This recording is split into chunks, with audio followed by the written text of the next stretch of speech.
అందరికీ నమస్కారం. 50వ రోజుకి స్వాగతం సుస్వాగతం. మనిషి జీవితంలో పగలు రాత్రి, కష్టం సుఖం, ఇలా ఎన్నో గడియలు ఉంటాయి. వరి సాగులో కూడా అలాగే ఉంటాయి. వాటిల్లో కలుపు ప్రధానం. కలుపులు తీసేయడం, ఎలుకలను వేటాడడం. ఇప్పుడు మీరు చూసే ప్రక్రియ ఎలుకల నిర్మూలన. వరి సాగులో ధ్వంసంగా కొట్టేస్తున్నటువంటి ఈ రోజున ఎలుకలు నిర్మూలన. మేకల రమణయ్య గారు మన ఇంటి పక్కనే ఉంటారు. దాదాపు 50 సంవత్సరాల నుంచి ఎలుకల్ని పట్టడం, వాటిని పంటల్ని ఎలుకలు బెడద నుంచి తప్పించడం జరుగుతుంది. అదేవిధంగా బుజ్జి గారు కూడా, అంటే వీళ్ళంతా మన ఒక టీంలో కూడా వీళ్ళు కూడా ఒక భాగమే. టీం మెంబర్స్లో కూడా వీళ్ళు కూడా ఒక భాగమే. ఎలుకల నిర్మూలన కంపల్సరీగా చేయాలి. ఇంత కష్టపడి పని చేసి 50 రోజులు, ఈ 50 రోజుల ప్రక్రియలో మీరు దుక్కులు దున్నడం కానీ, విత్తనాలు చల్లడం కానీ, నారు పెంచడం కానీ, నారు పెరకడం కానీ, నారు మోయడం కానీ, నారేత వేయడం కానీ, ఇంత కష్టపడి మట్టి ద్రావణాలు స్ప్రే చేసి, ఇంత కష్టపడి కలుపులు తీసి, ఇంత కష్టపడి ప్రతి రోజు పగలు రాత్రి ఎదురు చూస్తూ జాగ్రత్తగా కష్టపడి చేస్తా ఉంటే ఎలుకలు ధ్వంసం చేస్తా ఉంటే ఇక ఎలుకలతో వేటాడి వాటిని చంపేసి చేయడం జరుగుతూ ఉంది. వరిని ఏదైతే ఇబ్బంది పెట్టి ఏదైతే ధ్వంసం చేస్తుందో వాటన్నిటిని హరించడానికి మేము సిద్ధంగా ఉండడం జరుగుతుంది. అంటే విత్తనం చల్లిన రోజు నుంచే మేము ఈ మందులో పడిపోవడం జరుగుతూ ఉంది. నీటి యాజమాన్యం, ఎలుకల నిర్మూలన, ఇవన్నీ కంపల్సరీగా మనం చేసుకోవాల్సిన ప్రక్రియ. సివిఆర్ మెథడ్ ఫార్మింగ్లో మట్టి ద్రావణాల స్ప్రేయింగ్లు ఒక ఎత్తు అయితే, ఈ విధంగా ఎలుకల నిర్మూలన కూడా ఒక భాగం అందులో. ఈ విధంగా పైరు వేసింది మనం తినడానికి, ఏది రైస్ కానీ సీడ్ పర్పస్ కోసం. ఈ విధంగా ఎలుకలకు తినేయడం, పురుగులు, దోమలు, ఇవన్నీ వాటిని అటాక్ చేయడం, తద్వారా దిగుబడి పోవడం జరుగుతూ ఉంటుంది. ఆ విధంగా కాకుండా మనం జాగ్రత్తగా చేసుకొని ప్రయోజనం పొందాలా. 10 మందికి జీవనోపాధి కల్పిస్తూ, 10 మందికి మంచి ఆహారం కల్పిస్తూ ముందుకు సాగాలని ప్రకృతి రత్న యువ రైతుగా నేను కోరుకుంటూ సెలవు తీసుకుంటున్నాను. Thank you. నమస్కారం. ఈరోజు మన వరి సాగు 50వ రోజు ప్రయాణం జరుగుతుంది. ఈ ప్రక్రియలో మనం అనుకుంటారు ఏందేలే పొలాలు మామూలుగా వేస్తే వస్తాయిలని. ఇప్పుడుండే రోజుల్లో అది వీలు పడడం లేదు. పొలాలు మన విత్తనాలు చల్లిన రోజు నుంచి వరి కోత కోసే రోజు దాకా 120 రోజులు మనిషికి ఎలాగా దినదిన గండం 100 ఏళ్ల ఆయుష్య అంటారు. ఆ విధంగా ప్రతిరోజు పొలాల్లో పైరు మీద దాడులు జరుగుతూనే ఉంటాయి. ఎలుకల రూపాన, చీడపేడల పురుగుల రూపాన, కొంగల రూపాన, ఏదో రకరకాలు ఎన్నో ఇబ్బందులు, మళ్ళీ తెగుళ్ళు, ఇంకో పక్క కూలీలు బెడద, వాటికో పక్క మళ్ళీ ఈ విధంగా దోపిడీలు జరుగుతా ఇన్ని కష్టాల పడి ఆటుపోట్లతో రైతులు చివరికి వాటిని పండించి మిట్టకి తీసుకొచ్చిన తర్వాత, నేను అన్నానని ఎవరు బాధపడబాకండి, ఆ రైతుల కుటుంబాల్లో జరిగేవి. మనిషి రూపంలో ఉన్న పందికొక్కులు కాడ గాళ్లు కొట్టేసి పంపలు ముంచే కార్యక్రమాలు చేసి రైతుల ఆర్థిక అభివృద్ధిని అణగదొక్కే ప్రక్రియ జరుగుతున్నది. ఇది ప్రతి రైతు సోదరుడు కాడ అవును నిజమని అనుకుంటారు. అలాంటి పరిస్థితులు కాడ పోవాలా, బాగా రావాలని కోరుకుంటూ ఇవన్నీ ఎందుకు చెప్తున్నామంటే, పొలాల్లో ప్రతిరోజు రైతుల పర్యవేక్షణ ఉంటేనే పొలాలు పండే పరిస్థితి యావరేజ్గా పాస్ అవుతారు. వాటి మీద పర్యవేక్షణ 2 రోజులు లేకపోయినా కూడా మారిపోతాయి. ప్రతి ఒక్కటి నీటి యజమాని కానీ ఈ విధంగా రకరకాల ప్రతి ఒక్కటి ఉండాలా. ఓకే, మంచిది, అందరూ బాగుండాలా, అందులో మనం ఉండాలా. సర్వే జన సుఖినో భవంతు.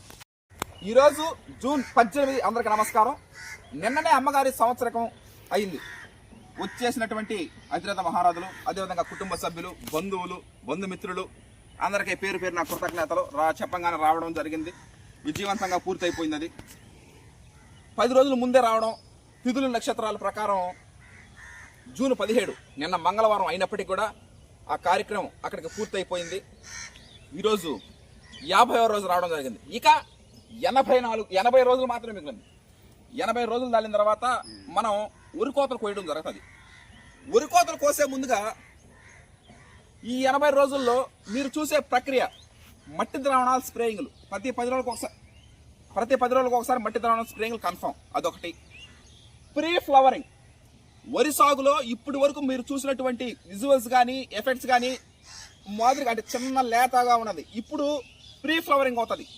ఆ తర్వాత ఫ్లవరింగ్, ఆ తర్వాత రైపనింగ్, ఆ తర్వాత హార్వెస్టింగ్. ఈ దశలన్నీ దాటడానికి 80 రోజులు పట్టద్దు మనకి ఉరికోత కోయడానికి.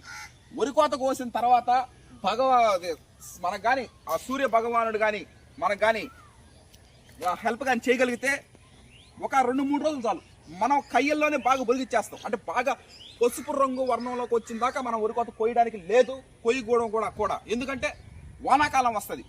మొన్నంటే ఎండాకాలం కాబట్టి RNR 15048 Telangana Sona the pride of Telugu Indian rice ఎండబెట్టి ఆరబెట్టి దాదాపు 50 పట్ల బలిసేసి రోజుకి ఒక 20 మంది మనుషులు వాళ్ళని ఉదయం మధ్యాహ్నం సాయంత్రం ప్రతి 10 నిమిషాలకి ఒకసారి వాటిని తీసి ఎండబెట్టి 14% తేమ తీసుకురావడం జరిగింది.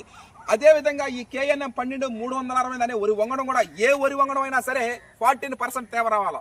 అంటే మనం తినడానికైనా భోజనం చేయడానికైనా సరే సీడ్ పర్పస్ కోసమైనా సరే దేనికైనా సరే 14% తేమ రావాలా. కంపల్సరీగా తీసుకొచ్చే బాధ్యత హర్షత్ విహార్ టీమ్ మెంబర్స్ తీసుకోవడం జరుగుతుంది. 80 రోజులు అయిన తర్వాత పరిసమాప్తం. Thank you. అందరికీ నమస్కారం. ఈరోజు 50వ రోజుకు స్వాగతం సుస్వాగతం. నానా తేదీలో నీళ్లు పెట్టేసాం వస్తుందిలే అనుకోవడానికి లేదు. నీళ్లు పెట్టేసాం కానీ దాన్ని కొంచెం ఆరగొట్టుకోవాలి. ఆరగట్టిన వెంటనే ఆరిందులు అని గమ్మున ఉండకూడదు. వెంటనే ఇంకో దాడి ఉంది, ఒక దాడి కాదు 2 దాడులు, ఎలుకల దాడి. దాన్ని నిర్మూలించాలంటే అందరి వల్ల కాదు, అవి నైట్ తిరిగి మేత మేసే టైం అది. కానీ దాన్ని నిర్మూలించడానికి మేకలనే గారు ఇట్లా కనిపెట్టి ఈ విధంగా నైట్ బుట్టలు తయారు చేసి నైట్ బుట్టలు దాన్ని పెడితేనే అవి ఇట్లకి మేత కొంచెం పెడితే ఆ విధంగా పడతాయి.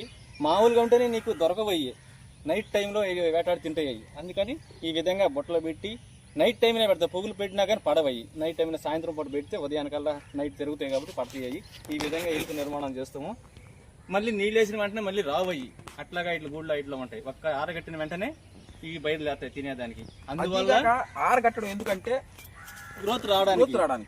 ఎప్పుడు నీళ్లు పెట్టినా కూడా కుళ్ళిపోద్ది వేరు వ్యవస్థ. మురుగుడు అదే నీటి యజమాని చాలా ఇంపార్టెంట్. ఈ విధంగా సోమశిల డ్యామ్ నీళ్లు మన పంట పొలాలకు అందించడం కూడా ఒక మంచి, అంటే ఎంత బోర్ నీళ్లు మన బోర్ నీళ్లు అందించినప్పటికి కూడా మోటార్ నీళ్లు కాకుండా ఈ సోమశిల డ్యామ్ నీళ్లు వర్షం నీళ్లు పడడం ద్వారా మేమంతా కాపాడుతాం. అందరం మేము ఏదో పైరు మీద కాపాడుతాం కానీ దాన్ని కాపాడడానికి కూడా వీళ్ళు కూడా ఒక మాకు టీం లెక్కలో నెంబర్ ఉంటారు. ఎందుకంటే ఎలుకల నిర్మాణం మేము ఆ పని చేయలేము, అది మా వల్ల కాదు. దాని తగ్గట్టు నేను నీళ్లు పెడుతున్నాను, డ్రైవర్ ఉంటే ట్రాక్టర్ దున్నుతాడు, ఇంకో ఏదో చేస్తాడు. అందుకని నేను కూడా మా టీం లెక్కాను. ఈ విధంగా ఎలుకల నిర్మాణం ఈరోజు 11 ఎలుకలు పడ్డాయి. రాత్రి కూడా పెడతాం, ఇంకెన్ని పడితే మాకు తెలియదు. ఈ విధంగా చేసుకోవాలా. Okay, thank you.